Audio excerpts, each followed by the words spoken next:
History club സ്റ്റുഡിയോയിലേക്ക് സ്വാഗതം. 2024 March മാസത്തിൽ നടന്ന ഹിസ്റ്ററി സെക്കൻഡ് ഇയർ പരീക്ഷയുടെ ചോദ്യപേപ്പറും അതിൻ്റെ ആൻസർ കീയുമാണ് നമ്മൾ പരിശോധിക്കാൻ വേണ്ടി പോകുന്നത്. ഇതെല്ലാം പരിശോധിച്ചതിന് ശേഷം നിങ്ങൾക്ക് എത്ര മാർക്ക് കിട്ടും എന്ന് നിങ്ങൾ പരിശോധിക്കുക. നമുക്ക് ചോദ്യപേപ്പർ പരിശോധിക്കാം. Second year higher secondary examination March 2024 history maximum 80 scores 80 മാർക്കാണ്. 80 മാർക്കിലാണ് പരീക്ഷ നടക്കുന്നത്.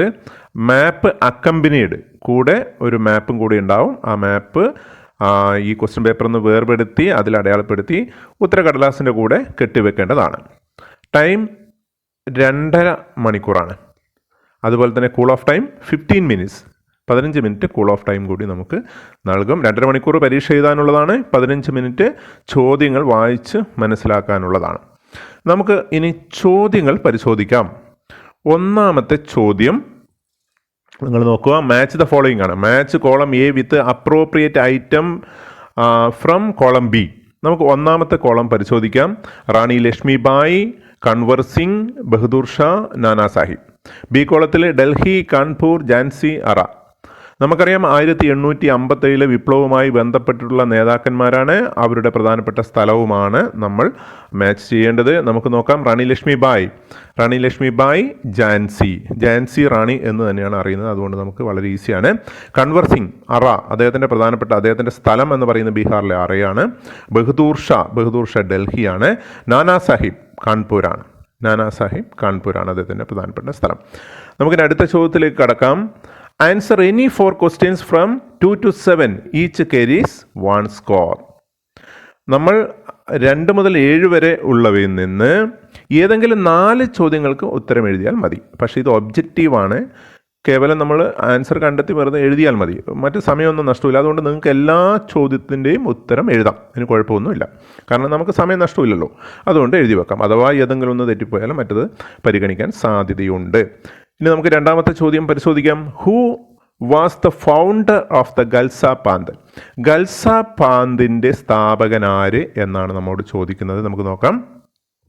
ഇവിടെ നമുക്ക് തന്നിട്ടുള്ളത് ഗുരു നാനാക്ക്, ഗുരു അർജുൻ, ഗുരു ഗോവിന്ദ് സിംഗ്, ഗുരു തേജ് ബഹദൂർ. 4 എണ്ണം തന്നിട്ടുണ്ട്. ഒരു ശരിയായ ഉത്തരം ഉണ്ടാവും. നമ്മൾ കണ്ടെത്തണം. ഗുരു ഗോവിന്ദ് സിംഗ് ആണ് ശരിയായ ഉത്തരം. ഗുരു ഗോവിന്ദ് സിംഗ്. മൂന്നാമത്തെ ചോദ്യം നമുക്ക് പരിശോധിക്കാം. Identify the author of Padmavat. പത്മാവതിൻ്റെ രചയിതാവിനെ തിരിച്ചറിയുക. നമുക്ക് തന്നിട്ടുള്ളത് കബീർ, മാലിക് മുഹമ്മദ് ജയ്സി, രാമാനന്ദ, ബാബ ഫാരിദ്. ഉത്തരം മാലിക് മുഹമ്മദ് ജയ്സി. ഇനി നാലാമത്തെ ചോദ്യം നമുക്ക് പരിശോധിക്കാം. Who is popularly known as Gharib Nawaz എന്ന് പ്രശസ്തി ആർജിച്ചത് ആരാണ് എന്നാണ് നമ്മോട് ചോദിച്ചിട്ടുള്ളത്. ഖ്വാജ മൈനുദ്ദീൻ, അതുപോലെ തന്നെ മുഹമ്മദ് ബിൻ തുഗ്ലക്, അക്ബർ, ഷെയ്ഖ് നിസാമുദ്ദീൻ. നമുക്ക് ഉത്തരം പരിശോധിക്കാം. ഉത്തരം എ ആണ്. ഖൗജ മൈനുദ്ദീൻ ആണ് ഉത്തരമായിട്ട് നിങ്ങൾ എഴുതേണ്ടത്. ഇനി അഞ്ചാമത്തെ ചോദ്യം നമുക്ക് പരിശോധിക്കാം. Which of the following group is connected with Vachanas? ചുവടെ കൊടുത്തിട്ടുള്ളവയിൽ വചനങ്ങളുമായി ബന്ധപ്പെട്ട വിഭാഗം ഏത്? വചനം എന്ന് പറയുന്നത് ഒരു ഗ്രന്ഥമാണ്. നമുക്ക് നോക്കാം. ആരുമായി ബന്ധപ്പെട്ടുള്ള നമുക്ക് നോക്കാം. നമുക്ക് തന്നിട്ടുള്ളത് ആൾവാർസ്, സിക്കുകാർ, നായനാർമാർ, വീരശൈവന്മാർ. ഉത്തരം ഡി ആണ്, വീരശൈവാസ്. ഇനി ആറാമത്തെ ചോദ്യം നമുക്ക് പരിശോധിക്കാം. Code of contact associated with temples in ancient Kerala. പ്രാചീന കേരളത്തിൽ ക്ഷേത്രങ്ങളുമായി ബന്ധപ്പെട്ട പെരുമാറ്റ സംഹിത ഏതാണ് എന്നാണ് ചോദിക്കുന്നത്. നമുക്ക് തന്നിട്ടുള്ളത് കച്ചം, സഭൈ, വിരുത്തി, നെടൂട്ടൽ എന്ന് പറയുന്നതൊക്കെ തന്നിട്ടുള്ളത്. നമുക്ക് അതിൻ്റെ ഉത്തരം എ ആണ്. കച്ചമാണ് ഉത്തരം. പ്രാചീന കേരളത്തിലെ പെരുമാറ്റ സംഹിതയാണ് കച്ചം എന്ന് അറിയപ്പെടുന്നത്. ഇനി ഏഴാമത്തെ നമുക്ക് പരിശോധിക്കാം. ഏഴാമത്തെ ചോദ്യം. Point out the Travancore ruler who defeated the Dutch in the battle of Colachel. Colachel യുദ്ധത്തിൽ കുളച്ചൽ യുദ്ധത്തിൽ ഡച്ചുകാരെ പരാജയപ്പെടുത്തിയ തിരുവിതാംകൂർ രാജാവ് ആരാണെന്ന് ചൂണ്ടിക്കാണിക്കാനാണ് നമ്മൾ പറഞ്ഞിട്ടുള്ളത്. നമുക്കറിയാം കുളച്ചൽ യുദ്ധത്തിന് വലിയ പ്രാധാന്യമുണ്ട്. ഏഷ്യയിൽ ആദ്യമായിട്ട് ഒരു നാട്ട് രാജാവ് യൂറോപ്യൻ സൈന്യത്തെ പരാജയപ്പെടുത്തി എന്നുള്ളതാണ് കുളച്ചൽ യുദ്ധത്തിൻ്റെ പ്രാധാന്യം. നമുക്ക് തന്നിട്ടുള്ളത് കുഞ്ഞാലിമരക്കാർ, ശക്തൻ തമ്പുരാൻ, മാർത്താണ്ഡവർമ്മ, ടിപ്പു സുൽത്താൻ. ഉത്തരം മാർത്താണ്ഡവർമ്മ. ഉത്തരം സി, മാർത്താണ്ഡവർമ്മയാണ് ആദ്യമായിട്ട് ഏഷ്യയിൽ തന്നെ ആദ്യമായിട്ട് യൂറോപ്യൻകാരെ പരാജയപ്പെടുത്തി, ഡച്ചുകാരെയാണ് പരാജയപ്പെടുത്തിയിട്ടുള്ളത്. ഇനി നമുക്ക് 8ാമത്തെ ചോദ്യം എന്താണെന്ന് നമുക്ക് പരിശോധിക്കാം. 8ാമത്തെ ചോദ്യം arrange the following in chronological order. കാലഗണന ക്രമത്തിൽ ക്രമീകരിക്കാനാണ് നമ്മോട് പറഞ്ഞിട്ടുള്ളത്. കുറേ സംഭവങ്ങൾ തന്നിട്ടുണ്ട്. ആദ്യം നടന്ന സംഭവം ആദ്യം എഴുതുക, അല്ലെങ്കിൽ അവസാനം നടന്ന സംഭവം മുതൽ അങ്ങോട്ട് എഴുതി പോവാം. എങ്ങനെ വേണമെങ്കിൽ നിങ്ങൾക്ക് അസെൻഡിങ് ഡിസെൻഡിങ് ഓർഡറിലൊക്കെ നിങ്ങൾക്ക് എഴുതാം. ഏതെങ്കിലും ഒരു ഓർഡറിൽ മാത്രമേ നിങ്ങൾ എഴുതി വെക്കാൻ വേണ്ടി പാടുള്ളൂ. നമുക്ക് നോക്കാം. The Kurichya revolt, the Pazhassi revolt, temple entry proclamation, Kundara proclamation. അതായത് കുറിച്യ കലാപം, പഴ്സി കലാപം, ക്ഷേത്രപ്രവേശന വിളംബരം, കുണ്ടറ വിളംബരം. ഇത് ഏതാണ് ആദ്യം നടന്നത് അത് അങ്ങനെ എഴുതി വെക്കുന്നതായിരിക്കും നല്ലത്. നമുക്ക് അറിയാം, വർഷം അറിയുമെങ്കിൽ വർഷം കൂടി എഴുതി വെക്കുക, അല്ലെങ്കിൽ ഇത് തന്നെ ക്രമീകരിച്ച് എഴുതിയാലും മതി. പഴ്സി റിവോൾട്ടാണ് ആദ്യം നടന്നത്. 2 പഴ്സി റിവോൾട്ട് നമ്മൾ മെൻഷൻ ചെയ്താൽ നല്ലതാണ്. ബ്രാക്കറ്റിൽ നിങ്ങൾക്ക് വേണമെങ്കിൽ അതിൻ്റെ വർഷം എഴുതാം. 1793, 1797, 1800, 1805 വരെ അത് എഴുതാം. 1793, 1797, 1800, 1805 എന്നൊക്കെ നിങ്ങൾക്ക് എഴുതാം. കുണ്ടറ പ്രൊക്ലമേഷനാണ് അടുത്തായിട്ട് നിങ്ങൾ എഴുതേണ്ടത്. Kundara proclamation 1809, 1809. Kurichya revolt 1812. Temple entry proclamation 1963. ഇങ്ങനെ ക്രമീകരിച്ച് എഴുതാം. Pazhassi revolt, Kundara proclamation, Kurichya revolt, temple entry proclamation. ഇനി നമുക്ക് 9ാമത്തെ ചോദ്യം നമുക്ക് പരിശോധിക്കാം. Mark the following places on the outline map of the ancient India provided. തന്നിരിക്കുന്ന പ്രാചീന ഇന്ത്യയുടെ രൂപരേഖയിൽ ചുവടെ കൊടുത്തിട്ടുള്ള സ്ഥലങ്ങൾ അടയാളപ്പെടുത്തുക. ഏതൊക്കെ സ്ഥലങ്ങളാണ് നമുക്ക് നോക്കാം. 4 മാർക്കുണ്ട്, പ്രത്യേകം ശ്രദ്ധിക്കാം. ബോധ് ഗയ, സാരാനാഥ്, സാഞ്ചി, അമരാവതി. ബുദ്ധമതവുമായി ബന്ധപ്പെട്ടുള്ള സ്ഥലങ്ങളാണ് അടയാളപ്പെടുത്താൻ വേണ്ടി തന്നിട്ടുള്ളത്. ഇതേ ചോദ്യപേപ്പറിൻ്റെ അവസാന ഭാഗത്ത് ഒരു മാപ്പുണ്ട്. ആ മാപ്പിൽ ഈ സ്ഥലങ്ങൾ അടയാളപ്പെടുത്തിയതിന് ശേഷം നിങ്ങൾ അത് കീറിയെടുത്ത് നിങ്ങളുടെ ഉത്തരക്കടലാസിൽ ഭദ്രമായി കെട്ടിവെക്കേണ്ടതാണ്.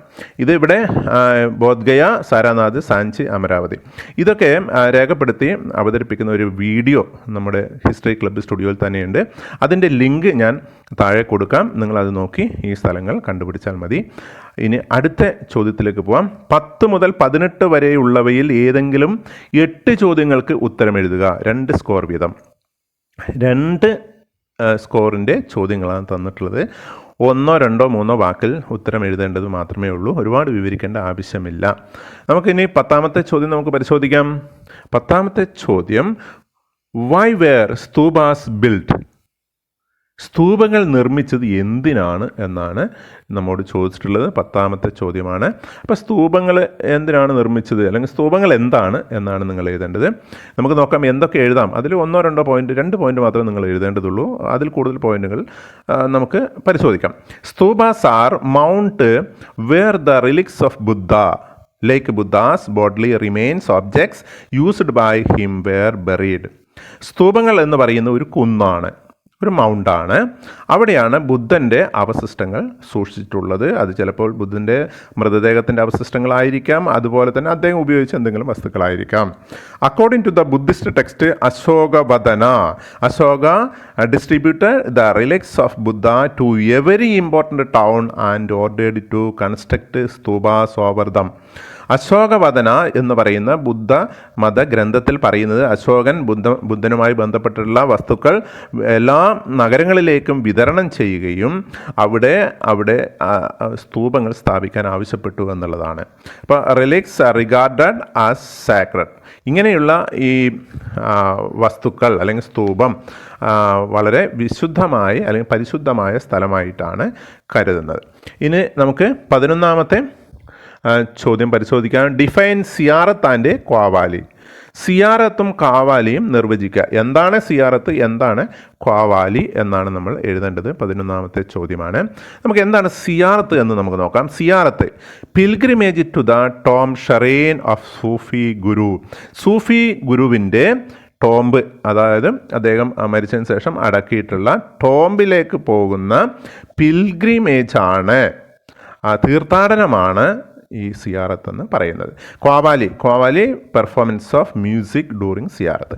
ഇങ്ങനെ ഈ സൂഫിയുടെ ടോംബിലേക്ക്, ശവകുടീരത്തിലേക്ക് പോകുമ്പോൾ, സിയാറത്ത് നടത്തുമ്പോൾ പാടുന്ന മ്യൂസിക്കിനെയാണ്, സംഗീതത്തെയാണ് ഖവാലി എന്ന് പറയുന്നത്. ഓക്കെ, അതിന് 12ാമത്തെ ചോദ്യം നമുക്ക് പരിശോധിക്കാം. 12ാമത്തെ, write a short note on milkiyat. മിൽക്കിയാത്തിനെ കുറിച്ച് ഒരു ലഘു കുറിപ്പ് എഴുതുക. എന്താണ് മിൽക്കിയാത്ത് എന്ന് എഴുതിയാൽ മതി. നമുക്ക് നോക്കാം. Milkiyat means personal land of zamindar. സെമീന്ദാർമാരുടെ സ്വകാര്യ ഭൂമിയെ ആണ് മിൽക്കിയാത്ത് എന്ന് പറയുന്നത്. ഇനി cultivated for the private use of സെമീന്ദാർമാർ. സെമീന്ദാർമാർ അവരുടെ പ്രൈവറ്റ്, സ്വകാര്യ ആവശ്യത്തിന് വേണ്ടി ഉപയോഗിക്കുന്ന ഭൂമിയാണ്. അത് അവർക്ക് ആവശ്യമുള്ള സാധനങ്ങൾ വളർത്താൻ വേണ്ടി അല്ലെങ്കിൽ നട്ട് വളർത്താൻ വേണ്ടിയിട്ട് ഉപയോഗിക്കുന്ന ഭൂമിയാണ് മിൽക്കിയാത്ത് എന്ന് പ്രത്യേകം ഓർക്കുക. അവരുടെ പ്രൈവറ്റ് ലാൻഡാണ് എന്ന് ഓർത്താൽ മതി. ഓക്കെ, ഇനി 13ാമത്തെ നമുക്ക് നോക്കാം. 13ാമത്തെ, define the terms ജാമ and hassle. ജാമ, ഹസിൽ എന്നീ പദങ്ങൾ നിർവചിക്കുക. എന്താണ് ജാമ, എന്താണ് ഹസിൽ എന്ന് എഴുതിയാൽ മതി. നമ്മൾ നോക്കാം. The terms connected with the revenue system of the Mughals. മുഗളന്മാരുടെ റവന്യൂ സമ്പ്രദായവുമായി ബന്ധപ്പെട്ടുള്ള വാക്കുകളാണ് ജാമ, ഹസിൽ എന്നൊക്കെയാണ് ജാമ, ഹസിൽ എന്നുള്ളത്. ഇനി ജാമ എന്താണ് നോക്കുക. ജാമ മീൻസ് അസസ്ഡ് ടാക്സ്. എത്ര രൂപയാണ് കളക്ട് ചെയ്യേണ്ടത്, എത്ര രൂപയാണ് ടാക്സ് എന്ന് നിശ്ചയിച്ചിട്ടുള്ളതാണ് ജാമ എന്ന് പറയുന്നത്. ഹസൽ മീൻസ് കളക്റ്റഡ് ടാക്സ്. എത്ര ടാക്സ് പിരിച്ചെടുത്തു, എത്ര നികുതി പിരിച്ചെടുത്തു എന്നുള്ളതാണ് ഹാസൽ എന്നുള്ള പദം കൊണ്ട് അർത്ഥമാക്കുന്നത്. ഇനി 14ാമത്തെ നോക്കാം. Who were jotedars. ആരാണ് ജോട്ടേദാർ, ആരാണ് ജോട്ടേദാർമാർ എന്നാണ് ചോദിച്ചിട്ടുള്ള ഉത്തരം നമുക്ക് പരിശോധിക്കാം. Rich peasants of Bengal. ബംഗാളിലെ റിച്ച് ആയിട്ടുള്ള, സമ്പന്നരായിട്ടുള്ള കർഷകരെയാണ് ജോട്ടേദാർ എന്ന് പറയുന്നത്. They controlled local trade, money lending. രണ്ട് കാര്യമാണ്. ഒന്ന്, പ്രാദേശികമായിട്ടുള്ള കച്ചവടത്തെ നിയന്ത്രിച്ചിരുന്നു. അതുപോലെ തന്നെ മണി ലെൻഡിങ്, പണം പലിശക്ക് കൊടുത്തിരുന്നു. ഇനി 15ാമത്തെ നമുക്ക് പരിശോധിക്കാം. Name 2 hill folks who lived around the Rajmahal hills during the early 19th century. 19ാം നൂറ്റാണ്ടിൻ്റെ തുടക്കത്തിൽ രാജ്മഹൽ കുന്നുകൾക്ക് ചുറ്റും ജീവിച്ചിരുന്ന 2 ജനവിഭാഗങ്ങളുടെ പേര് എഴുതുക. വളരെ ഈസിയാണ്. ഒന്ന് പഹാരിയാസ്, രണ്ടാമത്തെ സന്താൾസ്. പഹാരിയാസും സന്താൾസൊക്കെ പരസ്പരം ഏറ്റുമുട്ടിയതും സന്താളുകൾ ബ്രിട്ടീഷുകാരുമായി ഏറ്റുമുട്ടിയതൊക്കെ നമുക്ക് ഓർക്കാം. അപ്പം ഉത്തരം പഹാരിയാസ്, അതുപോലെ തന്നെ സന്താൾസ്, രണ്ടുപേരുടെ പേര് എഴുതി വെച്ചാൽ മതി. ഇനി നമുക്ക് 16ാമത്തെ ചോദ്യം പരിശോധിക്കാം. Mention any 2 rumours connected with the revolt of 1857. 1857 വിപ്ലവവുമായി ബന്ധപ്പെട്ട ഏതെങ്കിലും 2 കിംവദന്തികൾ സൂചിപ്പിക്കുക. കിംവദന്തികൾ എന്താണ്, വെറുതെ ഇങ്ങനെ പറഞ്ഞു പരത്തുന്നതാണ് കിംവദന്തികൾ എന്ന് പറയുന്നത്. അത് 1857 വിപ്ലവത്തിന് കാരണമായി, അതായത് ബ്രിട്ടീഷുകാർക്കെതിരെ ഇന്ത്യക്കാരെ ഏകോപിപ്പിച്ചുകൊണ്ട് ബ്രിട്ടീഷുകാർക്കെതിരെ 1857 കലാപം നടത്താൻ കാരണമായിട്ട് 2 കിംവദന്തി, ഏതെങ്കിലും 2 കിംവദന്തികളെ കുറിച്ചാണ് എഴുതാൻ വേണ്ടി പോകുന്നത്. അപ്പോൾ 16ാമത്തെ ചോദ്യത്തിൻ്റെ ഉത്തരം പരിശോധിക്കാം. 1. New cartridges were greased with the fat of cows and pigs. ഒന്നാമത്തെ കിംവദന്തി എന്ന് പറയുന്നത്, റൂമർ എന്ന് പറയുന്നത്, അന്ന് പുതിയതായി ഉപയോഗിക്കുന്ന എൻഫീൽഡ് റൈഫിൾ ഉപയോഗിച്ചിട്ടുള്ള തിരകൾ, കാട്രീസ്, തിരകളിൽ ഉപയോഗിച്ചിട്ടുള്ള ഗ്രീസ്. അറിയാം, തിര അങ്ങ് ശക്തമായി പുറത്തേക്ക് തെറിച്ചു പോകാനുള്ളതാണ് ഗ്രീസ് ഉപയോഗിക്കുന്നത്. ആ ഗ്രീസ് എന്ന് പറയുന്നത് കൊഴുപ്പ്. ആ കൊഴുപ്പ് നിർമ്മിച്ചിട്ടുള്ളത് പശുവിൻ്റെയും പന്നിയുടെയും കൊഴുപ്പിൽ നിന്നാണ് എന്നാണ് ഒന്നാമത്തെ കിംവദന്തി. സ്വാഭാവികമായിട്ട് പശുവിനെ മാംസം കഴിക്കാത്തവരുണ്ട്, പിഗിൻ്റെ മാംസം കഴിക്കാത്തവരുണ്ട്. ഹിന്ദുക്കളും മുസ്ലിങ്ങൾക്കും ഇത് വളരെയധികം വിഷമം ഉണ്ടാക്കി. അത് ഒന്നാമത്തെ കിംവദന്തിയാണ്.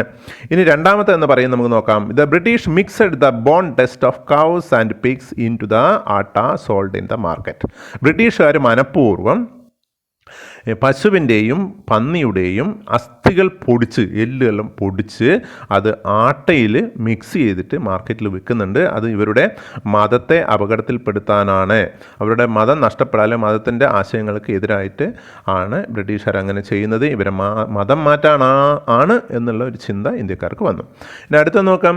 The British government is conspiring to destroy the caste and religion of Hindus and Muslims. ഹിന്ദുക്കളെയും മുസ്ലിങ്ങളെയും മതവും ജാതിയൊക്കെ ഇല്ലാതാക്കാൻ വേണ്ടിയിട്ടുള്ള ഒരു ഗൂഢാലോചന ബ്രിട്ടീഷുകാർ നടത്തി എന്നുള്ളതാണ് ആയിട്ട് ഉള്ളത്.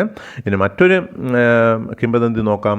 The British wanted to convert the Indians to Christianity. ഇതൊക്കെ ചെയ്യുന്നത് ബ്രിട്ടീഷുകാർ ഇന്ത്യക്കാരെ ക്രിസ്തു മതത്തിലേക്ക് പരിവർത്തനം അല്ലെങ്കിൽ മതം മാറ്റാൻ വേണ്ടിയിട്ടാണ്. ഏതെങ്കിലും രണ്ടെണ്ണം എഴുതിയാൽ മതി. ഇനി 17ാമത്തെ ചോദ്യം നമുക്ക് പരിശോധിക്കാം. Name any 2 pictures associated with the revolt of 1857. എന്താണ്? 1857 കലാപവുമായി ബന്ധപ്പെട്ട ഏതെങ്കിലും 2 ചിത്രങ്ങളുടെ പേര് എഴുതിയാൽ മതി. വെറും 2 ചിത്രത്തിൻ്റെ പേര് എഴുതിയാൽ മതി. നമുക്ക് കുറച്ച് ചിത്രങ്ങൾ ഉണ്ട്, അതിൽ ഏതെങ്കിലും 2 എഴുതിയാൽ മതി. ഏതൊക്കെയാണെന്ന് നമ്മൾ നോക്കാം. Relief of Lucknow, in memoriam, justice, Miss Wheeler, Rani Lakshmibai. ഇതിൽ ഏതെങ്കിലും 2 ചിത്രത്തിൻ്റെ പേര് എഴുതി വെച്ചാൽ മതി. Relics of Lucknow, in memoriam, justice, Miss Wheeler, Rani Lakshmibai. ഏതെങ്കിലും 2 ആ പേര് എഴുതി വെച്ചാൽ നിങ്ങൾക്ക് 2 മാർക്ക് നമുക്ക് കിട്ടും. ഇനി നമുക്ക് 18ാമത്തെ ചോദ്യം നമുക്ക് പരിശോധിക്കാം. 18ാമത്തെ ചോദ്യം. Name any 2 tinais mentioned in the Sangam poems. Sangam കൃതികളിൽ സൂചിപ്പിക്കുന്ന ഏതെങ്കിലും 2 തിണകളുടെ പേര് എഴുതാനാണ് നമ്മോട് ആവശ്യപ്പെട്ടുള്ളത്. 18ാമത്തെ ചോദ്യമാണ്. തിണകളെക്കുറിച്ച് അറിയാം നിങ്ങൾക്ക്. തിണ 5 തിണകളുണ്ട്. അതായത് 5 ഭൂമിശാസ്ത്രപരമായിട്ടുള്ള ഘടകങ്ങൾ, വ്യത്യസ്തമായ ഭൂപ്രദേശം എന്ന് നിങ്ങൾ ഓർത്താൽ മതി. അപ്പോൾ നമ്മൾ തമിഴകത്ത് ഉള്ള 5 വ്യത്യസ്തമായ ഭൂപ്രദേശങ്ങൾ ഏതൊക്കെയാണ്? മൈക്രോ എക്കോ സോൺ എന്നാണ് പറയുന്നത്. വളരെ ചെറിയ രീതിയിലുള്ളതാണ്. അപ്പോൾ പ്രത്യേകത എന്താണെന്ന് അത് നിങ്ങളൊക്കെ പഠിച്ചിട്ടുണ്ടാകും. അതിൽ 5 ഉണ്ട്. ഏതെങ്കിലും 2 പേര് എഴുതിയാൽ നിങ്ങൾക്ക് 2 മാർക്ക് കിട്ടുമെന്നുള്ളത് വളരെ ഈസിയാണ്. നമുക്ക് 5 തിണ ഏതൊക്കെ നോക്കാം. കുറിഞ്ചി തിണൈ, മുല്ലേ തിണൈ, പാലേ തിണൈ, മരുതം തിണൈ, നെയ്തൽ. ഇങ്ങനെ 5 ഉണ്ട്. ഏതെങ്കിലും 2 പേര് എഴുതി കഴിഞ്ഞാൽ നിങ്ങൾക്ക് മാർക്ക് കിട്ടും. ഇനി നമുക്ക് 19ാമത്തെ ചോദ്യം പരിശോധിക്കാം. 19ാമത്തെ ചോദ്യം. Answer any 2 questions from 19 to 21. Each caries 3 score. ഏതെങ്കിലും 2 ചോദ്യത്തിന് മാത്രമേ ഉത്തരം എഴുതണ്ടൂ. 3 ചോദ്യമുണ്ട്, 2 ഉത്തരം എഴുതിയാൽ മതി. 3 മാർക്ക് വീതമാണ്. 3 മാർക്ക് വീതമാണ്. അപ്പോൾ 19ാമത്തെ ചോദ്യം നമുക്ക് പരിശോധിക്കാം. Mention any 3 causes for the decline of the Harappan civilisation. Harappan സംസ്കാരം അധപ്പതനത്തിനുള്ള അല്ലെങ്കിൽ അതിലേക്ക് നയിച്ച ഏതെങ്കിലും 3 കാരണങ്ങൾ ആണ് എഴുതാൻ വേണ്ടി പറഞ്ഞിട്ടുള്ളത്. 3 കാരണം നിങ്ങൾ എഴുതി വെച്ചാൽ മതി. വളരെ ഈസി ആയിട്ടുള്ള കാരണം. നമുക്ക് ഒരുപാട് കാരണങ്ങൾ അറിയാം.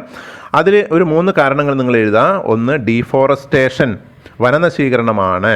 ക്ലൈമറ്റ് ചേഞ്ച്, കാലാവസ്ഥ വ്യതിയാനമാണ്. എക്സസീവ് ഫ്ലഡ്സ്, വലിയ ഫ്ലഡ് അല്ലെങ്കിൽ വെള്ളപ്പൊക്കം. ഷിഫ്റ്റിംഗ് ഓഫ് റിവർ, നദികൾ ഗതിമാറി ഒഴുകിയത്. ഡ്രൈയിങ് അപ്പ് ഓഫ് റിവർ, നദികൾ വറ്റി വരേണ്ടത്. അതുപോലെ തന്നെ ഓവർ യൂസ് ഓഫ് ലാൻഡ്സ്കേപ്പ്, ഭൂമി അമിതമായി ഉപയോഗിച്ച്, അതായത് മരങ്ങളൊക്കെ വെട്ടി ഒക്കെ നശിപ്പിച്ചാണ് ഇതിന് കാരണമായിട്ട് പറയുന്നത്. അപ്പോൾ ഇതിൽ ഏതെങ്കിലും ഒരു 2 നിങ്ങൾ എഴുതി വെച്ചാൽ 3 എഴുതി കഴിഞ്ഞാൽ 3 മാർക്ക് നിങ്ങൾക്ക് ലഭ്യമാകും. ഇനി നമുക്ക് 20ാമത്തതാണ്. 20ാമത്തെ ചോദ്യം നമുക്ക് നോക്കാം. Name any 3 chronicles of the Mughal period.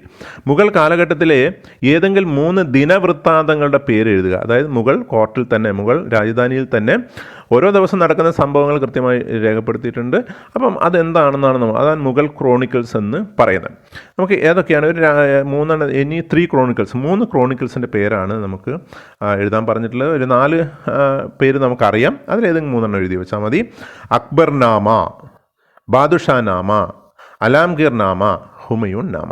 ഇതിലേതെങ്കിലും ഒരു 3 പേര് എഴുതിയാൽ മതി. ഒന്നും കൂടി പറയാം. അക്ബർനാമ, ബാദുഷാ നാമ, അലാംഗീർ നാമ, ഹുമയൂൺ നാമ. ഇനി 21ാമത്തെ നോക്കാം. Point out the 3 early local campaigns of Mahatma Gandhi.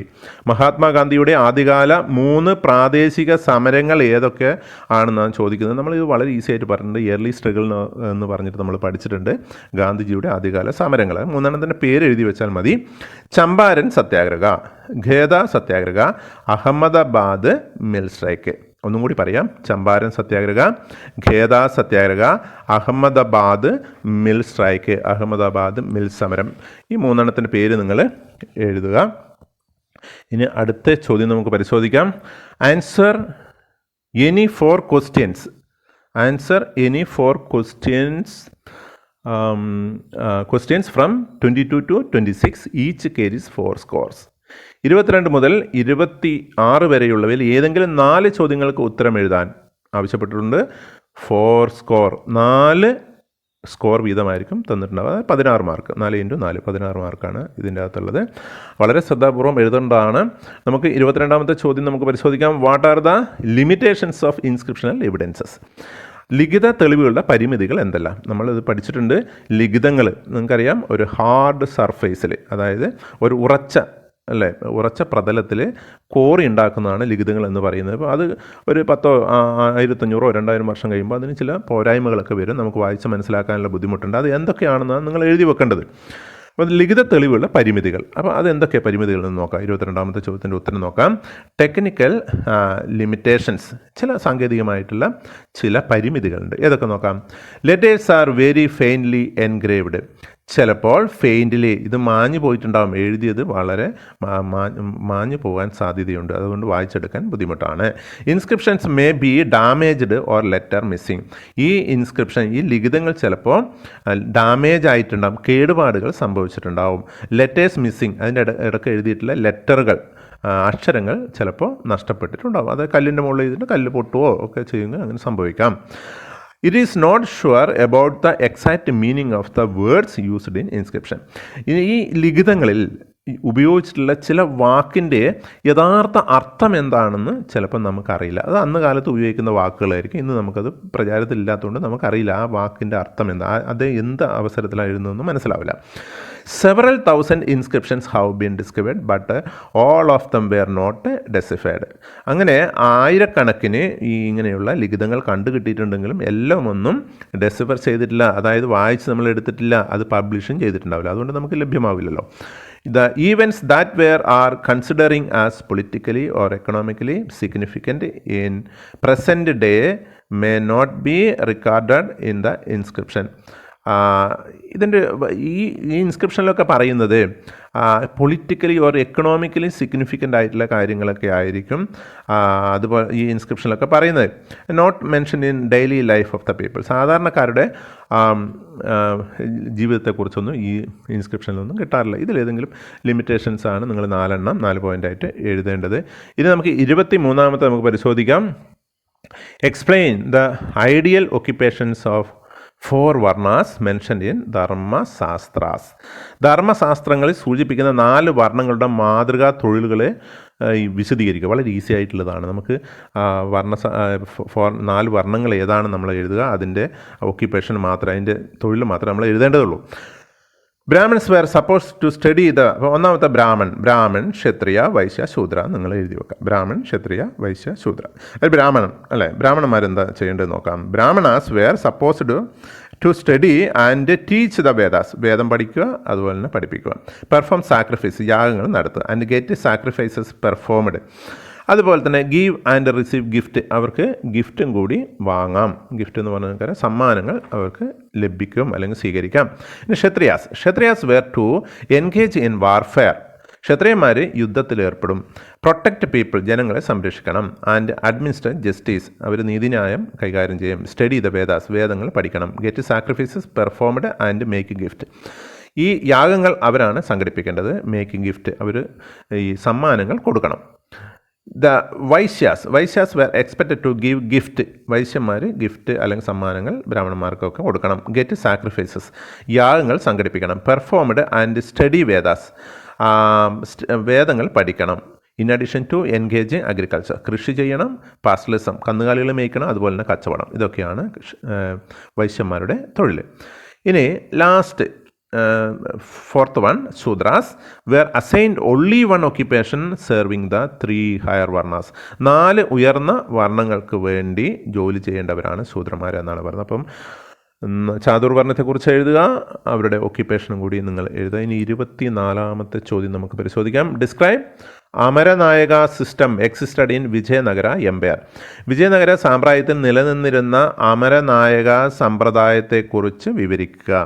അപ്പം എന്താണ് അമരനായകന്മാർ എന്താണ് എന്ന് നമ്മൾ എഴുതേണ്ടത്. വിജയനഗര സാമ്രാജ്യത്തിൽ അമരനായകന്മാർ. ഇത് ഈ അമരനായക സമ്പ്രദായം എന്ന് പറയുന്നത് സുൽത്താനേറ്റ് കാലഘട്ടത്തിൽ ഇക്ത സിസ്റ്റം ഉണ്ടായിരുന്നു ഡൽഹിയിൽ. അതിൻ്റെ മറ്റൊരു രൂപമാണ് ഈ അമരനായക സിസ്റ്റം. അപ്പോൾ iqta system of the Delhi sultanate എന്ന് മെൻഷൻ ചെയ്യണം. അതിനുശേഷം ഇത് അമരനായകാസ് വേർ മിലിറ്ററി കമാൻഡേഴ്സ്. അപ്പോൾ വിജയനഗരത്തിലെ മിലിറ്ററി കമാൻഡർമാരെയാണ് അമരനായകാസ് എന്ന് പറയുന്നത്. They were given territories to govern by the raya. Raya എന്ന് പറഞ്ഞാൽ രാജാവ്, രായ. അപ്പം രാജാവ് അവർക്ക് ഭരിക്കാൻ വേണ്ടി കൊടുക്കുന്ന ഒരു ഭൂമിയെ അല്ലെങ്കിൽ ഒരു പ്രദേശത്തെയാണ്, ആ പ്രദേശം ഭരിക്കുന്നവരെയാണ് അമര നായകാസ് എന്ന് പറയുന്നത്. ദേ കളക്റ്റഡ് ടാക്സസ്.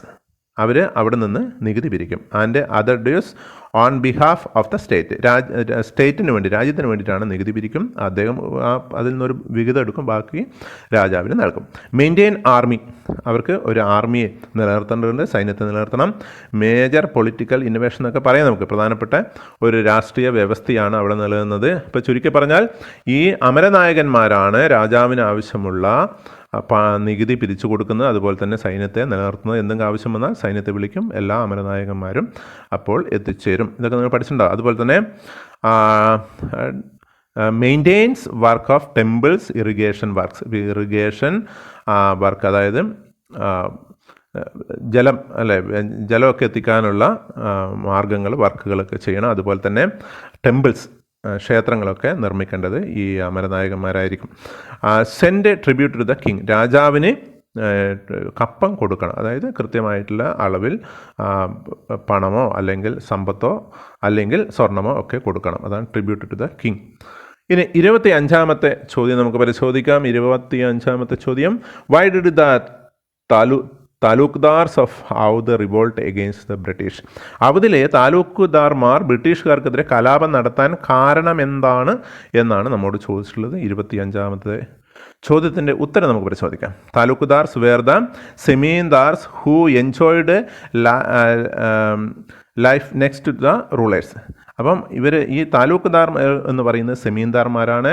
രാജാവ് കഴിഞ്ഞ് ഏറ്റവും കൂടുതൽ എൻജോയ് ചെയ്യുന്ന ഈ സമ്പത്തിൻ്റെ കാര്യമൊക്കെ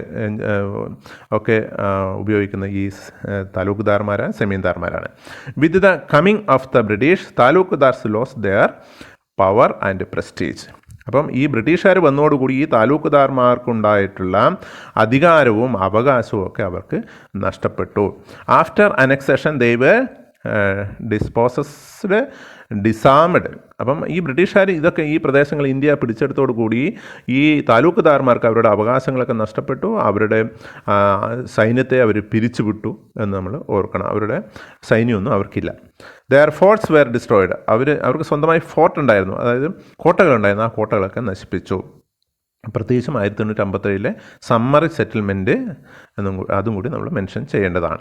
ഇനി 26ാമത്തെ ചോദ്യം നമുക്ക് പരിശോധിക്കാം. How did the partition of India affect women. India വിഭജനം സ്ത്രീകളെ ബാധിച്ചത് എങ്ങനെയാണ്? നമുക്കറിയാം, ഇന്ത്യ വിഭജനം എന്ന് പറഞ്ഞാൽ കേവലം ഇങ്ങനെ ഇന്ത്യയെ 2 കഷ്ണമാക്കി എന്ന് നമ്മൾ കരുതരുത്. ഈ ഇന്ത്യയിലെ ജനങ്ങളെ തന്നെ 2 ഇതായിട്ട് വിഭജിക്കുന്നതായിരുന്നു. അപ്പോൾ സ്വാഭാവികമായിട്ട് ജനങ്ങളുടെ ഇടയിൽ വലിയ വിഷമങ്ങളുണ്ടാവും. അക്രമങ്ങൾ നടന്നു. ഇന്ത്യയിലേക്കും അതുപോലെ തന്നെ പാകിസ്ഥാനിലേക്കും അഭയാർത്ഥികളുണ്ടായി. ഈ അഭയാർത്ഥികൾക്ക് അക്രമം നേരിടേണ്ടി വന്നു. അങ്ങനെ വർഗീയ കലാപങ്ങളുണ്ടായി. അങ്ങനെ ഒരുപാട് കാര്യങ്ങൾ അടങ്ങിയതാണ് വിഭജനം എന്ന് നിങ്ങൾ മനസ്സിലാക്കുക. അപ്പോൾ അതിൽ ഏറ്റവും കൂടുതൽ കഷ്ടപ്പാടുകൾ, ദുരിതങ്ങൾ, അക്രമങ്ങളൊക്കെ നേരിടേണ്ടി വന്നത് സ്ത്രീകളാണ് എന്ന് നമ്മൾ മനസ്സിലുണ്ടായിരിക്കണം. നമുക്ക് ഉത്തരം എന്തെഴുതണം എന്ന് നോക്കാം. A lot of women were abducted, raped or sold many times. ഏറ്റവും ദുഃഖകരമായ കാര്യം, സ്ത്രീകളെ തട്ടിക്കൊണ്ടുപോയി അവരെ ബലാത്സംഗം ചെയ്തു, അവരെ പലർക്കായിട്ട് വിറ്റു. ഇതാണ് സ്ത്രീകൾ നേരിട്ട ഏറ്റവും വലിയ പ്രശ്നം. Some of them were forced to start new lives with the strangers. ചില ആൾക്കാർ അപരിചിതരുമായിട്ട് അവർ ജീവിക്കേണ്ടതായിട്ട് വന്നു. അതുപോലെ തന്നെ the government's plan to recover the lost women. Indian ഗവൺമെൻറ്റും പാകിസ്ഥാൻ ഗവൺമെൻറ്റും ഇങ്ങനെ നഷ്ടപ്പെട്ടിട്ടുള്ള സ്ത്രീകളെ വീണ്ടെടുക്കാൻ വേണ്ടിയിട്ടുള്ള ഒരു ശ്രമം ആരംഭിച്ചു. അപ്പോൾ അറിയാം, അവർ മറ്റുള്ളവരുടെ കൂടെയൊക്കെ ജീവിക്കുന്നുണ്ടാവും, കുട്ടികളൊക്കെ ഉണ്ടായിട്ടുണ്ടാവും. അവരെ വീണ്ടും കണ്ടെത്തി അതാ ഇപ്പം ഇന്ത്യയിൽ പാകിസ്ഥാനിൽ ഒരു കുടുംബം പോയിട്ടുണ്ടാവും. ആ പാകിസ്ഥാനിലെ കുടുംബത്തിൽ ഏതെങ്കിലും ഒരു പെൺകുട്ടിയായിരിക്കും ഇന്ത്യയിൽ ഒറ്റപ്പെട്ടു പോയിട്ടുണ്ടാവാം. അപ്പം ഇന്ത്യ ഗവൺമെൻറ് വീണ്ടെടുത്തത് പാകിസ്ഥാനിലേക്ക് അയക്കും. അപ്പോഴും ഒരുപാട് വിഷമങ്ങളുണ്ട്. The attack on women and children was common in Punjab as well as Bengal border. അതുപോലെ തന്നെ സ്ത്രീകളെയും കുട്ടികളെയൊക്കെ ബംഗാൾ ബോർഡറിലും ബംഗാൾ അതിർത്തികളിലും പഞ്ചാബിൻ്റെ അതിർത്തിയിലൊക്കെ ആക്രമിക്കപ്പെട്ടു. അപ്പം ഏറ്റവും വലിയ ഒരു പ്രോബ്ലമാണ് ഈ വിഭജനവുമായി ബന്ധപ്പെട്ടുള്ള സ്ത്രീകൾ നേരിട്ടത്. ഇപ്പം ഇന്ത്യയിലേക്ക് അഭയാർത്ഥിയായി വന്ന കുടുംബത്തിൽ ഏതെങ്കിലും പെൺകുട്ടികൾ പാകിസ്ഥാനിൽ ഒറ്റപ്പെട്ടിട്ടുണ്ടെങ്കിൽ എത്രയോ വർഷത്തിന് ശേഷം അവരെ കണ്ടെത്തി ഈ ഗവൺമെൻറ്റിന് കൈമാറുന്ന ഒരു അവസ്ഥയും കൂടിയുണ്ട്. അപ്പോൾ സ്വാഭാവികമായിട്ട് അവിടെ അവർ ആരെയെങ്കിലും വിവാഹം കഴിച്ച് കുടുംബമായി ജീവിക്കുമ്പോഴായിരിക്കും അവരെ ഗവൺമെൻറ് പിടിച്ചുകൊണ്ടുവന്ന് ഇന്ത്യയിലേക്ക് അയക്കുന്നത്. അപ്പോൾ അതൊക്കെ വലിയൊരു പ്രശ്നമാണ്. ഏറ്റവും കൂടുതൽ പ്രശ്നം നേരിട്ട് സ്ത്രീകളാണ് എന്ന് നമ്മൾ എഴുതേണ്ടതുണ്ട്.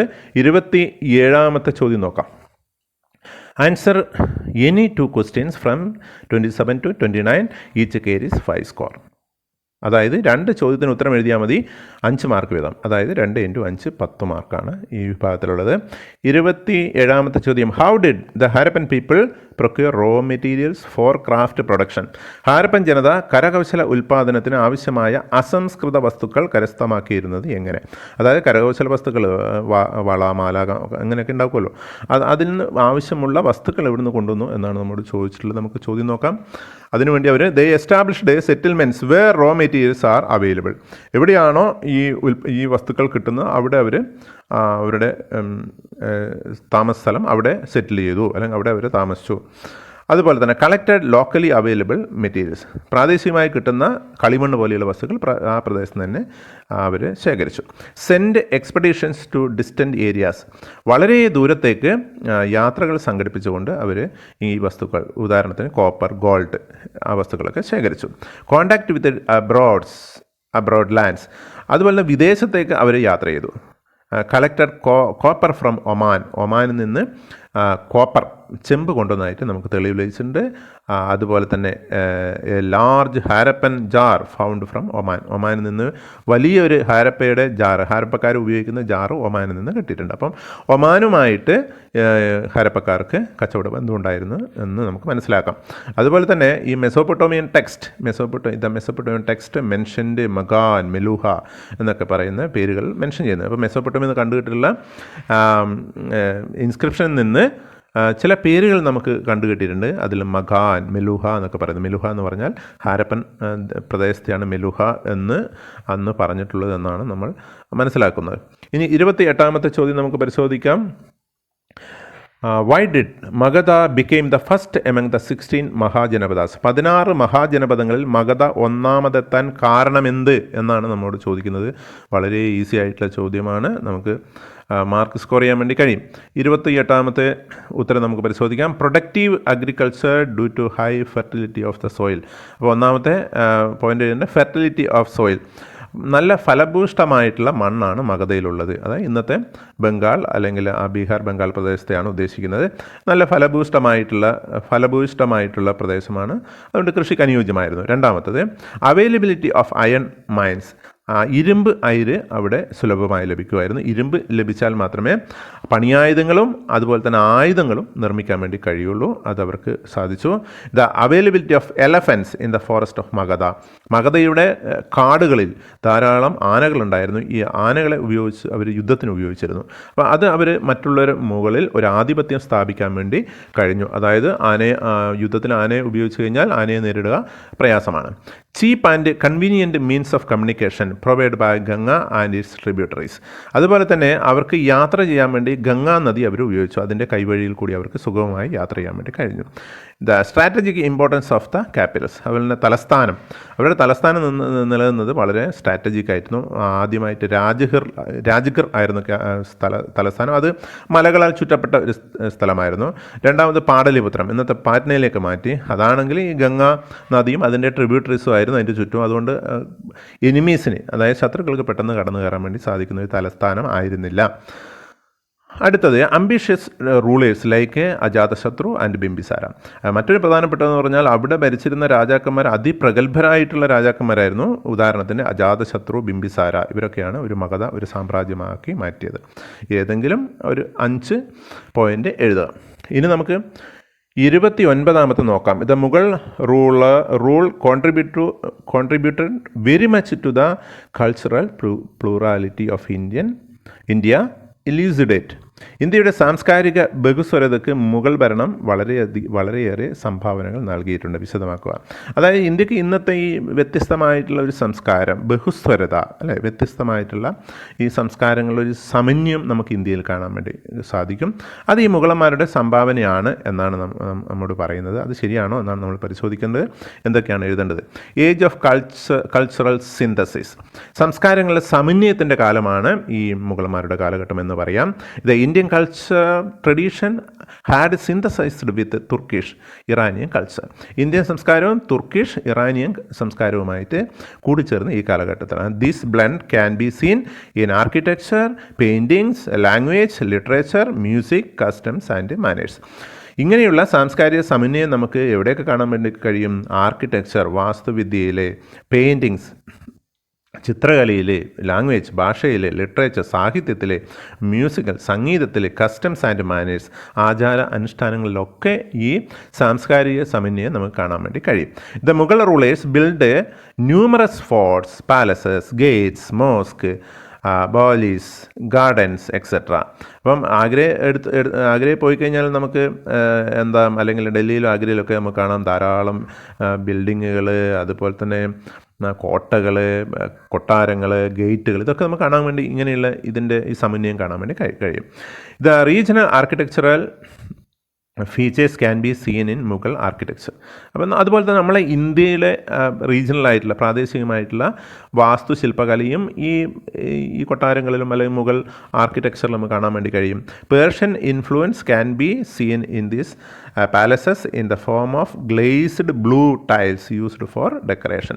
അതുപോലെ തന്നെ ഈ കൊട്ടാരങ്ങളിലൊക്കെ ഈ പേർഷ്യക്കാരുടെ സ്വാധീനം നമുക്ക് കാണാൻ കഴിയും. അതായത് കൊട്ടാരങ്ങൾ മനോഹരമാക്കാൻ വേണ്ടിയിട്ട് മിന്നിത്തിളങ്ങുന്ന നീല കളറിലുള്ള ടൈൽസൊക്കെ ഉപയോഗിച്ചായിട്ട് നമുക്ക് കാണാൻ വേണ്ടി കഴിയും. ഇതൊരു സിന്തസിസിൻ്റെ ഭാഗമാണ് എന്ന് നമ്മൾ ഓർക്കാം. രണ്ട് സംസ്കാരം സമന്വയമാണ്. The Mughal painting displays a beautiful fusion of Indian and Persian style. Mughal ചിത്രകലയാണെങ്കിലും ഇന്ത്യൻ ചിത്രകലയും പേർഷ്യൻ ചിത്രകലയുടെ സംയോജനമാണ്. This cultural fusion can be seen in literature and language. ഭാഷയിലും സാഹിത്യത്തിലൊക്കെ കാണാൻ വേണ്ടി കഴിയും. The usages and words from Arabic and Persian languages enriched various Indian language, Urdu, Persian poetry.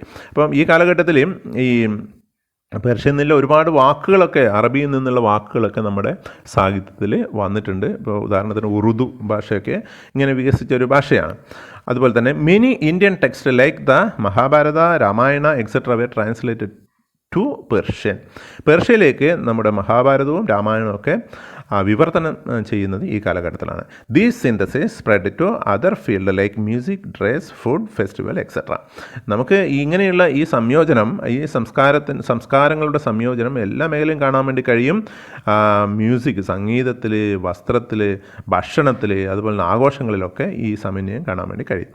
അടുത്ത നമുക്ക് 30ാമത്തെ ചോദ്യം നമുക്ക് പരിശോധിക്കാം. 30ാമത്തെ ചോദ്യം, answer any 2 questions from 30 to 32. Each carries 8 score. 30 മുതൽ 32 വരെയുള്ളവയിൽ ഏതെങ്കിലും 2 ചോദ്യങ്ങൾക്ക് ഉത്തരം എഴുതാനാണ് നമ്മോട് ആവശ്യപ്പെട്ടുള്ളത്. 8 മാർക്ക് വീതം കിട്ടും. പ്രത്യേകം ഓർക്കണം, ഇത് നല്ല വൃത്തിയിൽ എഴുതണം. ഫുൾ മാർക്ക് സ്കോർ ചെയ്യാമെന്നാണ് നമ്മുടെ ലക്ഷ്യം. നമുക്ക് ഹിൻസ് തന്നിട്ടുണ്ട്, സൂചനകൾ തന്നിട്ടുണ്ട്. ആ സൂചനകൾ നമ്മൾ വികസിപ്പിച്ച് എഴുതിയാൽ മതി. നമുക്ക് 30ാമത്തെ ചോദ്യം പരിശോധിക്കാം. Mohenjo-daro was A planned urban centre substantiate. Mohenjo-daro ഒരു ആസൂത്രിത നഗര കേന്ദ്രമായിരുന്നു. സാധൂകരിക്കുക. സൂചനകൾ അഥവാ hints: citadel and lower town, the great bath, drainage system, domestic architecture. കോട്ട നഗരവും കീഴ്പ്പട്ടണവും, വലിയ കുളം, അഴുക്കുചാൽ സംവിധാനം, ഗാർഹിക വാസ്തുവിദ്യ.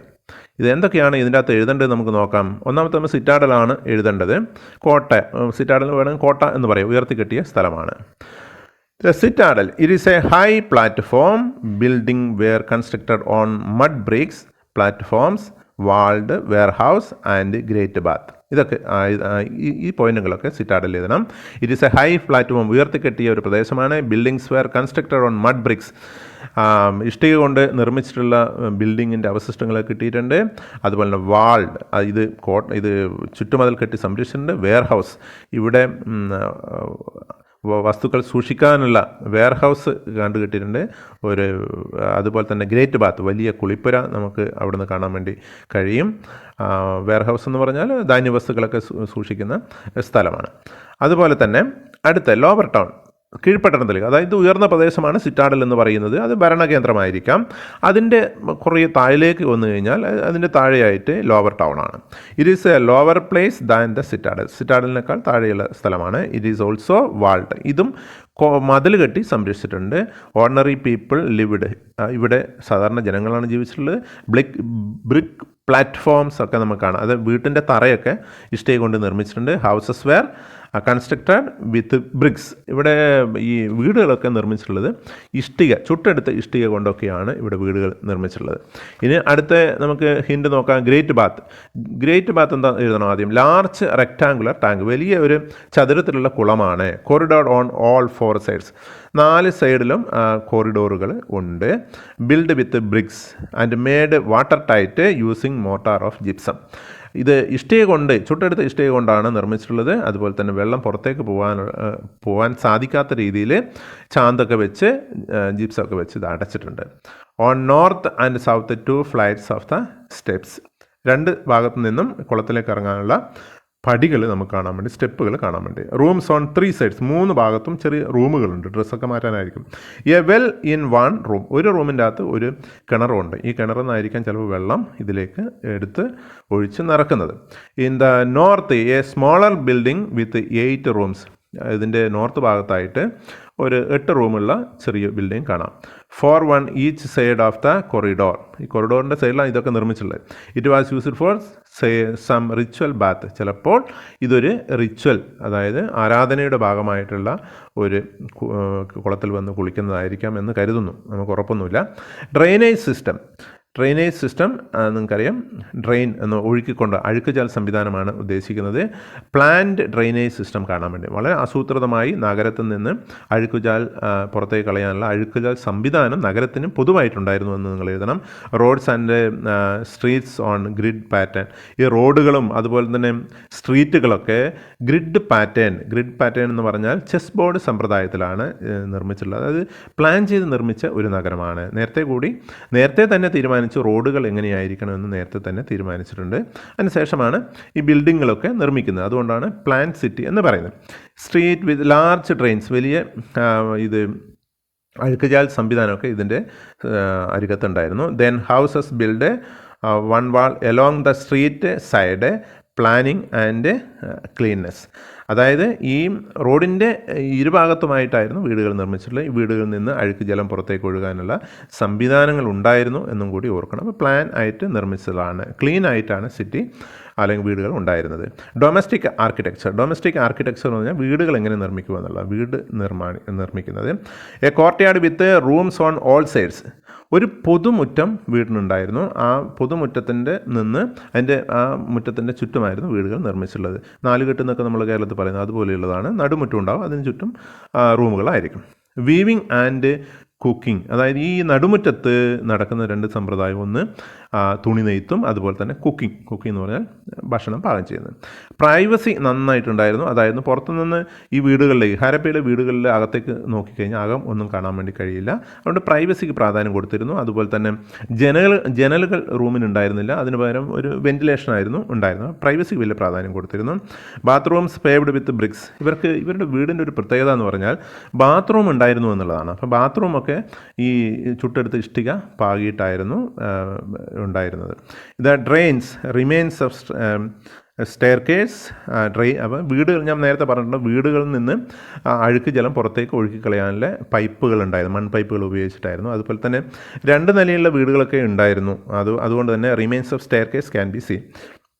സ്റ്റെയർകേസിൻ്റെ അല്ലെങ്കിൽ സ്റ്റെപ്പിൻ്റെ അവശിഷ്ടങ്ങളൊക്കെ, 2ാം നിലയിൽ പോകാനുള്ള സ്റ്റെയർകേസിൻ്റെ അവശിഷ്ടങ്ങളൊക്കെ കണ്ടുകിട്ടുന്നത്. ഹൗസസ് ഹാഡ് വെൽസ്, മിക്ക വീടുകൾക്കും കിണറുകൾ ഉണ്ടായിരുന്നു എന്നും കൂടി നമ്മൾ ഓർത്തിരിക്കേണ്ടതാണ്. ഇനി 31ാമത്തെ ചോദ്യം, prepare an essay on Al Biruni based on the following hints. അപ്പോൾ നമ്മളോട് ആവശ്യപ്പെട്ടുള്ള ചുവടെ കൊടുത്തിട്ടുള്ള സൂചനകളെ അടിസ്ഥാനപ്പെടുത്തി അൽ ബറൂണിയെക്കുറിച്ച് ഒരു ഉപന്യാസം തയ്യാറാക്കാൻ. സൂചന എന്താണെന്ന് നമുക്ക് നോക്കാം. Kitabul Hind, barriers faced by Al Biruni, description of the caste system. Kitabul Hind, അൽ ബറൂണി നേരിട്ട തടസ്സങ്ങൾ, ജാതി വ്യവസ്ഥയെക്കുറിച്ചുള്ള വിവരണം. ഇതൊക്കെയാണ് നമ്മൾ അൽ ബറൂണിയെക്കുറിച്ച് എഴുതുമ്പോൾ എഴുതേണ്ടത്. കിതാബുൽ ഹിന്ദ് എന്ന് പറയുന്ന അക്കൗണ്ട് ഓഫ് അൽ ബറൂണി, അൽ ബറൂണി ഇന്ത്യയെക്കുറിച്ച് അല്ലെങ്കിൽ അൽ ബറൂണി എഴുതിയിട്ടുള്ള വിവരണങ്ങളാണ് കിതാബുൽ ഹിന്ദ് എന്നറിയപ്പെടുന്നത്. Written in Arabic language, Arabic ഭാഷയിലാണ് എഴുതിയിട്ടുള്ളത്. ഇറ്റ് ഹാവ് 80 ചാപ്റ്റേഴ്സ്, 80 ചാപ്റ്റേഴ്സ് ഉണ്ട്, 80 അധ്യായങ്ങളായിട്ടാണ് എഴുതിയിട്ടുള്ളത്. It deal with subjects such as religion and philosophy, festivals, astronomy, alchemy, manners and customs, social life, weights and measures, iconography, laws and metrology. അപ്പോൾ ഇന്ത്യയിലുള്ള പല കാര്യത്തെക്കുറിച്ചും ഈ ഇതിൽ പറയുന്നുണ്ട്. മതം, അതുപോലെ തന്നെ തത്വശാസ്ത്രം, ഇവിടെ നടക്കുന്ന ആഘോഷങ്ങൾ, അതുപോലെ തന്നെ ആസ്ട്രോണമി, ജ്യോതിശാസ്ത്രത്തെക്കുറിച്ച് പറയുന്നുണ്ട്. മാനേഴ്സ് ആൻഡ് കസ്റ്റംസ്, ആചാരാനുഷ്ഠാനങ്ങളെക്കുറിച്ച് പറയുന്നുണ്ട്. സാമൂഹ്യ ജീവിതത്തെക്കുറിച്ച് പറയുന്നുണ്ട്. അളവ് തൂക്കങ്ങളെക്കുറിച്ച് പറയുന്നുണ്ട്. വിഗ്രഹ പഠനത്തെക്കുറിച്ച് പറയുന്നുണ്ട്. അതുപോലെ തന്നെ നിയമത്തെക്കുറിച്ച് പറയുന്നുണ്ട്. അളവ് തൂക്ക മാപിനികളെക്കുറിച്ച് പറയുന്നുണ്ട്. മാത്തമാറ്റിക്കൽ അപ്രോച്ചാണ് അദ്ദേഹത്തിൻ്റെ ഈ കൃതി കാണാൻ വേണ്ടി മാത്തമാറ്റിക്കൽ അപ്രോച്ച് എന്നാണ് പറയുക. ആദ്യം ഒരു സംഭവത്തെക്കുറിച്ച് പറഞ്ഞിട്ട് അതിനെക്കുറിച്ച് വിവരിക്കുന്നതാണ് mathematical approach. Being each chapters with questions, അതായത് ഒരു ചാപ്റ്റർ ആരംഭിക്കുന്നത് തന്നെ ഒരു ചോദ്യത്തോടു കൂടിയാണ്. ഡിസ്ക്രിപ്ഷൻ, അതിനുശേഷം വിവരിക്കും. ആൻഡ് കമ്പാരിഷൻ ഓഫ് കൾച്ചേഴ്സ്, സംസ്കാരത്തെക്കുറിച്ചുണ്ട്, അതിൻ്റെ വ്യത്യസ്ത സംസ്കാരം, അതായത് ഇന്ത്യയുടെ സംസ്കാരം അദ്ദേഹത്തിൻ്റെ മറ്റ് സ്ഥലത്തുള്ള സംസ്കാരത്തെക്കുറിച്ചുള്ള ഒരു കമ്പാരിഷനൊക്കെ അദ്ദേഹം നടത്തിയായിട്ട് കാണാൻ വേണ്ടി കഴിയും. പിന്നെ ബാരിയേഴ്സ് ഫേസ്ഡ്, അദ്ദേഹം ഇന്ത്യയിൽ വന്നപ്പോൾ ഒരുപാട് തടസ്സങ്ങൾ അദ്ദേഹത്തിന് നേരിടേണ്ടി വന്നു. അതിൽ ഫസ്റ്റ് വൺ ലാംഗ്വേജ്, ഭാഷയാണ് ഒന്നാമത്തെ തടസ്സം. റിലീജിയസ് ബിലീഫ്സ്, രണ്ടാമത്തെ മതവിശ്വാസത്തിലെ വ്യത്യാസമാണ്. അദ്ദേഹം ഇസ്ലാം മതവിശ്വാസിയാണ്, ഇവിടെ വരുമ്പോൾ ആണെങ്കിൽ മറ്റ് വിശ്വാസമാണുള്ളത്. അതുകൊണ്ട് ഇത് തമ്മിൽ അദ്ദേഹത്തിന് പൊരുത്തപ്പെട്ടു പോകാൻ പറ്റില്ല. അതുപോലെ തന്നെ ഇന്ത്യക്കാരുടെ ഒരു പ്രത്യേകതയുണ്ട്, self absorption and consequent insularity of the local people. ഈ പ്രാദേശിക ജനങ്ങൾ പുറമേ നിന്ന് വന്ന് അവരോട് സംസാരിക്കാനോ ഒന്നും തയ്യാറല്ല. അവർ ഇൻസുലാരിറ്റി, അതായത് അവർ മാറി നിൽക്കുന്ന ഒരു സ്വഭാവമാണ്. അതുകൊണ്ട് ഇന്ത്യയെക്കുറിച്ച് പഠിക്കാനൊക്കെ ബുദ്ധിമുട്ടാണ്. Description of the caste system, അദ്ദേഹത്തിൻ്റെ ഏറ്റവും വലിയൊരു സംഭാവന എന്ന് പറയുന്നത് അന്ന് ഇന്ത്യയിലുള്ള ജാതി സമ്പ്രദായത്തെക്കുറിച്ച് അദ്ദേഹം നന്നായിട്ട് മനസ്സിലാക്കുകയും എഴുതുകയൊക്കെ ചെയ്തിട്ടുണ്ട്. അദ്ദേഹം ഈ ജാതി സമ്പ്രദായത്തെ കമ്പാരിഷൻ വിത്ത് ആൻഷ്യൻ്റ് പേർഷ്യ, പുരാതന പേർഷ്യയുമായിട്ട് അദ്ദേഹം കമ്പയർ ചെയ്യുന്നുണ്ട്. Social divisions were existed not only in India, അദ്ദേഹം അതിനുശേഷം പറയുന്നുണ്ട് ഇന്ത്യയിൽ മാത്രമല്ല ഈ സാമൂഹ്യ വിഭജനമുള്ളത് പേർഷ്യയിലും ഉണ്ടായിരുന്നു എന്ന് അദ്ദേഹം പറയുന്നുണ്ട്. പക്ഷേ within Islam all men were considered equal. അദ്ദേഹം പറയുകയാണ് വ്യത്യസ്തമായിട്ടുള്ളത് ഇസ്ലാമിൽ എല്ലാവരെയും ഈക്വലായിട്ട് തുല്യമായിട്ടാണ് കരുതുന്നത്. 4 വർണ്ണാസ് ഓപ്പോസിറ്റ് ദ, അപ്പോൾ ഇതുപോലെ തന്നെ 4 വർണ്ണത്തെക്കുറിച്ച് അദ്ദേഹം പറയുന്നുണ്ട്. അപ്പോൾ അതുപോലെയുള്ള ഒരു സോഷ്യൽ ഡിവിഷനൊക്കെ പേർഷ്യയിൽ ഉണ്ട് എന്നാണ് പറയുന്നത്. അപ്പോൾ അതിൽ വലിയൊരു പുതുമയൊന്നും അദ്ദേഹം കാണുന്നില്ല. പക്ഷേ അദ്ദേഹം എതിർക്കുന്നത് he opposite the notion of pollution, തൊട്ടുകൂടായ്മ അല്ലെങ്കിൽ അശുദ്ധി എന്നുള്ള സങ്കല്പത്തെ അദ്ദേഹം എതിർക്കുന്നുണ്ട്. എന്തുകൊണ്ടെന്നാൽ it was against the laws of nature, പ്രകൃതി നിയമത്തിനെതിരെ ആണ് ഈ അശുദ്ധി എന്നുള്ളത് അദ്ദേഹം കരുതുന്നത്. കാരണം അദ്ദേഹം പറയുകയാണ് എല്ലാം ശുദ്ധമായതും അശുദ്ധിയായി തീരും, അതുപോലെ തന്നെ എല്ലാ അശുദ്ധമായ വസ്തുക്കളും ശുദ്ധമായി തീരും എന്നാണ് പറയുന്നത്. അതാണ് പ്രകൃതി നിയമം എന്നാണ് അദ്ദേഹം പറയുന്നത്. ഇനി അടുത്ത നമുക്ക് നോക്കാം 32ാമത്തെ ചോദ്യം, അവസാനത്തെ ചോദ്യമാണ്. നമുക്ക് പരിശോധിക്കാം. Analyse the following movements held under the leadership of Mahatma Gandhi. മഹാത്മാഗാന്ധിയുടെ നേതൃത്വത്തിൽ നടന്ന ചുവടെ പറയുന്ന മുന്നേറ്റങ്ങൾ വിശകലനം ചെയ്യുക. എന്തൊക്കെയാണ് വിശകലനം ചെയ്യുന്നത് നോക്കാം. ഹിൻസ് തന്നിട്ടുണ്ട്. നോൺ കോപ്പറേഷൻ മൂവ്മെൻറ്റ്, സാൾട്ട് സത്യാഗ്രഹ, ക്വിറ്റ് ഇന്ത്യ മൂവ്മെൻറ്റ്, നിസ്സഹകരണ പ്രസ്ഥാനം, ഉപ്പ് സത്യാഗ്രഹം, ക്വിറ്റ് ഇന്ത്യ പ്രസ്ഥാനം. ഈ 3 കുറിച്ച് എഴുതാം. അപ്പോൾ ആദ്യം ഗാന്ധിജിയെ കുറിച്ചൊരു ഇൻട്രൊഡക്ഷൻ എഴുതിയതിന് ശേഷമാണ് ഈ ഇന്ത്യയിൽ നടന്ന ഈ സമരങ്ങളെക്കുറിച്ച് എഴുതാൻ. നമുക്ക് വളരെ ഈസി ആയിട്ടുള്ള ചോദ്യമാണ് നോൺ കോപ്പറേഷൻ മൂവ്മെൻറ്റ് അഥവാ നിസ്സഹകരണ പ്രസ്ഥാനം. ദ റൗലറ്റ് ആക്ട്, അതായത് റൗലറ്റ് നിയമങ്ങൾ കൊണ്ടുവരുന്നത്, ആ സാഹചര്യങ്ങളൊക്കെയാണ് ഈ നോൺ കോപ്പറേഷൻ മൂവ്മെൻറ്റ് തുടങ്ങാൻ കാരണമായിട്ടുള്ളത്. റൗലറ്റ് നിയമങ്ങൾ, പിന്നീട് അതിനെ തുടർന്ന് ജാലിയൻവാല ബാഗ് മസാക്കർ, ജാലിയൻവാല കൂട്ടക്കൊല നടക്കുന്നുണ്ട്. അതിനുശേഷം ഖിലാഫത്ത് മൂവ്മെൻറ്റ് നടക്കുന്നുണ്ട്. ഖിലാഫത്ത് മൂവ്മെൻറ്റ് നിങ്ങൾക്കറിയാം, തുർക്കിയിലെ ഖലീഫക്ക്, സുൽത്താനല്ല, തുർക്കിയിലെ ഖലീഫ സ്ഥാനം നഷ്ടപ്പെട്ടപ്പോൾ ഖലീഫ സ്ഥാനം പുനഃസ്ഥാപിക്കണമെന്ന് പറഞ്ഞ് തുടങ്ങിയിട്ടുള്ള ഒരു പ്രസ്ഥാനമാണ്, ഒരു ഇസ്ലാമിക് ആയിട്ടുള്ള പ്രസ്ഥാനമാണ് ഖിലാഫത്ത് എന്ന് പറയുന്നത്. അപ്പോൾ ആ ഖിലാഫത്ത് മൂവ്മെൻറ്റ് ഇന്ത്യയിൽ ആരംഭിക്കുകയും കോൺഗ്രസുമായി ഒന്നിച്ച് ചേർന്ന് ബ്രിട്ടീഷുകാർക്കെതിരെ പോരാടാൻ വേണ്ടി തീരുമാനിക്കുകയും ചെയ്യുന്നത്. അപ്പോൾ ഹിന്ദു മുസ്ലിം യൂണിറ്റിക്ക് ഇത് കാരണമായി തീർന്നിട്ടുണ്ട്. ബോയ്ക്കോട്ട്, അതുപോലെ തന്നെ ഈ പ്രത്യേകത നോൺ കോപ്പറേഷൻ നിസ്സഹകരണ പ്രസ്ഥാനത്തിൻ്റെ പ്രത്യേകത ബോയ്ക്കോട്ടാണ്, നിസ്സഹകരണമാണ്. Students boycotted the schools and colleges. കുട്ടികൾ സ്കൂളുകളും കോളേജുകളൊക്കെ ബഹിഷ്കരിച്ചു.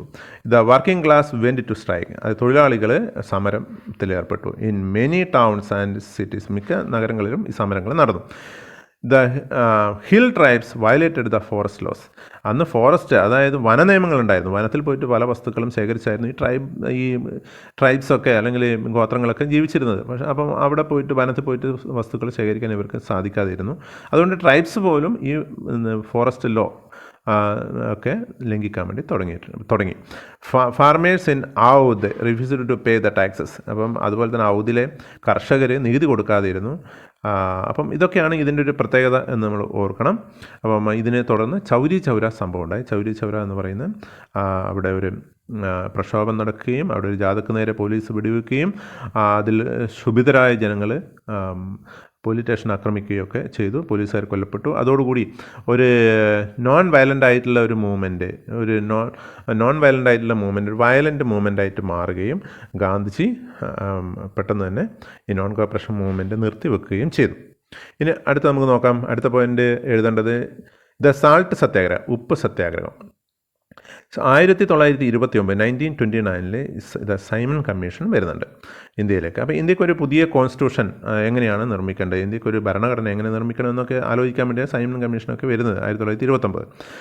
അതുപോലെ തന്നെ ലാഹോർ കോൺഗ്രസിൻ്റെ സമ്മേളനം സെഷൻ ലാഹോറിൽ വെച്ച് നടക്കുന്നത്. ഡിസിഷൻസ് അവിടെ വെച്ചൊരു തീരുമാനം എടുക്കുന്നുണ്ട്. ലാഹോർ കോൺഗ്രസ്സിൽ വെച്ചിട്ട് ഒരു തീരുമാനം എടുക്കുന്നുണ്ട്. ഒരു സാൾട്ട് മാർച്ച് നടത്തിക്കൊണ്ട് അടുത്ത ഒരു പ്രക്ഷോഭം നടത്താൻ വേണ്ടി തീരുമാനിക്കുന്നുണ്ട്. എന്തുകൊണ്ടാണ് ഒരു സാൾട്ട് മാർച്ച് എന്നാണ് പറയുക അല്ലേ? ഉപ്പിനൊരു പ്രാധാന്യമുണ്ട്. ഉപ്പ് പാവപ്പെട്ടവനും പണക്കാരനും എല്ലാവരും ഉപയോഗിക്കുന്ന ഒരു വസ്തുവാണ്. അതുകൊണ്ട് അതിൻ്റെ നികുതിക്കെതിരെയാണ് ആദ്യമായിട്ട് സമരം നടത്തുന്നത്. അല്ലെങ്കിൽ ആ ഉപ്പ് നിർമ്മിക്കാനുള്ള അവകാശത്തിന് വേണ്ടിയിട്ടുള്ള ഒരു സമരം കൂടിയാണ് എന്ന് ഓർക്കണം. അപ്പോൾ ഉപ്പ് നിർമ്മിക്കുന്നതിന് ചില നിബന്ധനയൊക്കെ അന്ന് വെച്ചു. അപ്പോൾ അതുകൊണ്ട് ഉപ്പ് തന്നെ അതിൻ്റെ ഒരു മാതൃകയാക്കിക്കൊണ്ട് സമരം നടത്താൻ വേണ്ടി തീരുമാനിക്കും. On 12th March 1930 Gandhiji began walking from his ashram at Sabarmati towards the ocean. അപ്പോൾ 1930 മാർച്ച് 12 ഗാന്ധിജി അദ്ദേഹത്തിൻ്റെ അനുയായികളെയും കൂട്ടിക്കൊണ്ട് സബർമതി ആശ്രമത്തിൽ നിന്ന് കടൽ തീരത്തേക്ക് നടന്നുപോയി. അപ്പം ദാന്തി എന്ന് പറയുന്ന സ്ഥലത്ത് സാൾട്ട് മാർച്ച് ഒരു ദാന്തി എന്ന് പറയാം അല്ലേ? ദാന്തി കടപ്പുറത്തിലേക്ക് പോയി. അപ്പോൾ ഗാന്ധിജി വന്നു. ഗാന്ധിജി ഒരു കൈ കൊണ്ട് ഉപ്പ് വാരിയെടുത്തുകൊണ്ട് ഉപ്പ് നിയമം അദ്ദേഹം ലംഘിക്കുന്നു. അപ്പോൾ ഇതോടുകൂടി ഗാന്ധിജി ലോകത്ത് ശ്രദ്ധിക്കപ്പെടുന്ന ഒരു വ്യക്തിത്വമായിട്ട് മാറുന്നു. ഗാന്ധി ടു വേൾഡ് അല്ലെങ്കിൽ ഹി അറ്റൈൻ വേൾഡ് അറ്റൻഷനൊക്കെ അദ്ദേഹം കിട്ടുന്നുണ്ട്.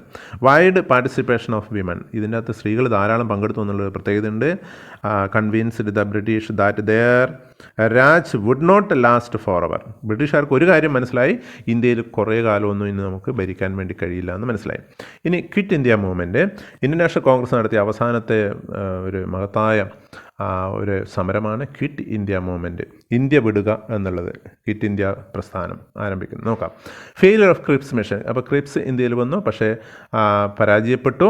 ക്വിറ്റ് ഇന്ത്യ റെസൊല്യൂഷൻ പാസ്സാക്കി ഒരു അന്തിമ സമരം നടത്താൻ വേണ്ടി കോൺഗ്രസ് തീരുമാനിച്ചു. ആ സമ്മേളനത്തിൽ വെച്ച് ബോംബെയിൽ നടന്ന ആ സമ്മേളനത്തിൽ വെച്ച് ഗാന്ധിജി നടത്തുന്ന ഒരു പ്രസംഗമുണ്ട്. ആ പ്രസംഗത്തിൽ അദ്ദേഹം പറയുന്ന ഒരു വാക്കാണ് ഡു ഓർ ഡൈ. ഒന്നെങ്കിൽ പ്രവർത്തിക്കുക അല്ലെങ്കിൽ മരിക്കുക, ഡു ഓർ ഡൈ എന്നാണ് പറയുന്നത്. അപ്പം ഈ സമരം ആരംഭിച്ചതോടുകൂടി നേരം വെളുക്കുമ്പോഴേക്ക് എല്ലാ നേതാക്കന്മാരെയും അറസ്റ്റ് ഓഫ് ദ ലീഡേഴ്സ്, എല്ലാ കോൺഗ്രസിൻ്റെ നേതാക്കന്മാരെയും ഇന്ത്യയിലുള്ള എല്ലാ നേതാക്കന്മാരെയും അറസ്റ്റ് ചെയ്തു. അതുകൊണ്ട് ക്വിറ്റ് ഇന്ത്യ മൂവ്മെൻറ്റ് നയിക്കാൻ വേണ്ടി നേതാക്കന്മാർ ആരും പുറത്തുണ്ടായിരുന്നു, എല്ലാവരും ജയിലിലായിരുന്നു. ജനങ്ങൾ അവർക്ക് ഇഷ്ടമുള്ള പോലെ അവർക്ക് തോന്നുന്ന രീതിയിൽ ഈ സമരം മുന്നോട്ട് പോയി. ഇതൊരു അക്രമ സമരമായി മാറി. ദ നേച്ചർ ഓഫ് സ്ട്രഗിൾ അല്ലേ? അപ്പം നോൺ വയലൻ്റ് ആയിട്ടുള്ള ഈ മൂവ്മെൻറ്റും വയലൻ്റ് മൂവ്മെൻറ്റായി മാറി. ഗാന്ധിജിയോട് ഗവൺമെൻറ് പറഞ്ഞു, ജനങ്ങളോട് അക്രമം നടത്താതിരിക്കാൻ വേണ്ടി നിങ്ങൾ അഭ്യർത്ഥിക്കണമെന്ന് പറഞ്ഞു. ഗാന്ധിജി പറഞ്ഞു, ഞാനങ്ങനെ പറയില്ല. കാരണം ഈ സമരത്തെ അടിച്ചമർത്താൻ വേണ്ടി ഞങ്ങളെയൊക്കെ നിങ്ങൾ ജനങ്ങൾ ജയിലിലിട്ടു. പിന്നെ എങ്ങനെ ജയിലിലിരുന്നുകൊണ്ട് ജനങ്ങളെ നിയന്ത്രിക്കാൻ എങ്ങനെ പറ്റും? ജനങ്ങൾക്ക് അവർക്കാവുന്ന പോലെയുള്ള സമരം ആ രീതിയിൽ മുന്നോട്ട് പോയി. അപ്പം ഈ സ്ട്രഗിൾ എന്ന് പറയുന്നത് ഒരു അക്രമ സമരമായി മാറി, വയലൻ്റായി മാറി, ഒരു മാസ് മൂവ്മെൻ്റാണ്, ഒരു ജനകീയ സമരമായിട്ട് മാറി. ഒരു നേതാവില്ലെങ്കിൽ പോലും ഒരു ജനകീയ സമരമായി സ്വാതന്ത്ര്യ സമരം മാറി. നമ്മൾ ഈ 2024 മാർച്ച് മാസത്തെ ഹിസ്റ്ററി പരീക്ഷയുടെ ഈ ചോദ്യപേപ്പർ നമ്മൾ ഏറെക്കുറെ എല്ലാം പറഞ്ഞു. നിങ്ങൾക്ക് മനസ്സിലായി കാണുമെന്ന് വിചാരിക്കുന്നു. നിങ്ങളിതൊക്കെ ഒന്നും കൂടി വായിച്ച് മനസ്സിലാക്കുക. പരീക്ഷ എഴുതി കഴിഞ്ഞവർ എത്ര മാർക്ക് കിട്ടും എന്ന് പരിശോധിക്കുക. ഇനി പരീക്ഷ എഴുതാൻ പോകുന്നവർ ഈ ചോദ്യങ്ങളൊക്കെ നിങ്ങൾക്ക് ഇതേപോലെ എഴുതാൻ, ഇതിന് ഉത്തരം ഇതേപോലെ എഴുതാൻ വേണ്ടി സാധിക്കുമോ എന്ന് നിങ്ങൾ പരിശോധിക്കാം. ഓക്കെ, അടുത്ത ഒരു വീഡിയോയിൽ വീണ്ടും നമുക്ക് കാണാം.